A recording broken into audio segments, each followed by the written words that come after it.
Hey everybody, in this AP Chem series video we're going to take one final look at acid molecular structure and strength. First, remember that we've already seen how long bonds are weaker bonds leading to stronger acids. That's why this HBr molecule would be stronger than HF. We've seen that increased polarity leads to stronger acids as well. That's why HF would be a stronger acid than NH3.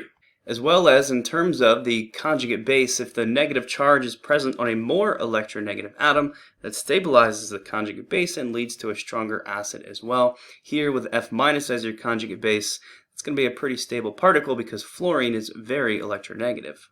You'll also see a little bit on resonance structures where a double or triple bond could be placed in multiple positions within a Lewis structure.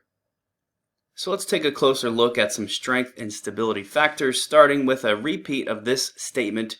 Increased polarity leads to a weaker bond, making it easier to ionize that hydrogen. This can cause your acid to be stronger. We're going to sort of expand on this a little bit and introduce the inductive effect. This says that a highly electronegative atom has an electron withdrawing effect that can impact a bond's polarity from 2 or 3 bonds away. Let's take a look at exactly what this means by comparing the acid strengths of H3PO4, H2SO4, and HClO4. You can see those acids modeled at the top right-hand corner. So right off the bat, you can see these are fairly complex. There's lots of bonds, so let's just focus in on the bonds that are actually going to be involved in the acid strength, and that is, of course, the bond between one of the hydrogen atoms and the rest of the acid. I've got that highlighted in blue. And it kind of looks like all 3 of these bonds are exactly the same. They're both between hydrogen and oxygen atoms, so you'd expect them to have similar lengths and similar polarities. And that would be true, except now that I know about the inductive effect, I know that I don't only have to pay attention to the hydrogen and the oxygen, the atoms involved in the actual bond. I have to pay attention to other atoms in the molecule as well. In this case, phosphorus, sulfur, and chlorine.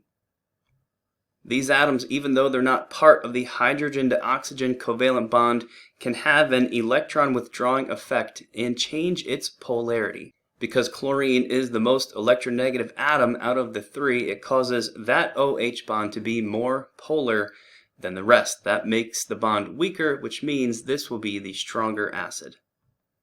We could also compare the strengths of these acids based on the stability of their conjugate bases. Let's compare H3PO4 to HClO4. If you focus in on their respective conjugate bases, I've got them highlighted in green, you'll notice that chlorine is more electronegative than phosphorus, which makes the ClO4- more stable. And this, of course, supports my earlier conclusion that HClO4 is the strongest acid on the list. So we have one other addition here, and that is if there are multiple electronegative atoms, it's going to increase the inductive effect.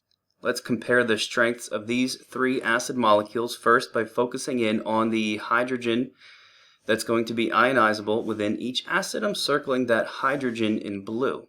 Now in each acid molecule, this hydrogen is bonded in very similar ways. All 3 have an H bonded to an O, and all 3 oxygens are also bonded to a bromine. The only real difference is that the acid on the far right-hand side has 2 additional oxygen atoms attached to the bromine. So because this acid has multiple highly electronegative oxygen atoms, it's going to have the largest inductive effect and make this bond the most polar, which will of course cause this acid to be the strongest. In terms of the conjugate base of that strongest acid, the BrO3-, you might also notice that it's going to be more stable than the other conjugate bases here because it contains more electronegative oxygens. It has 3 of them compared to 2 or only 1 in the others. The inductive effect makes up one of the key ideas for this video. Make sure to pause and take some time to write that down. And our final factor to consider has to do with conjugate base stability. If your conjugate base has more resonance structures, that is going to cause it to be more stable, also leading to a stronger acid that prefers to be in that conjugate base form. We can use this to compare the strengths of HNO2 and HNO3. Here's the full hydrolysis reactions of each acid with their conjugate bases highlighted. Now, if you drew out Lewis structures for NO2-, you'd see that it has only 2 resonance structures, whereas NO3- has 3.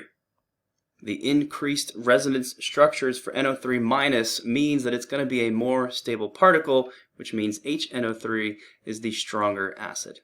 This is our final key idea. Make sure to pause and take some time to write that down.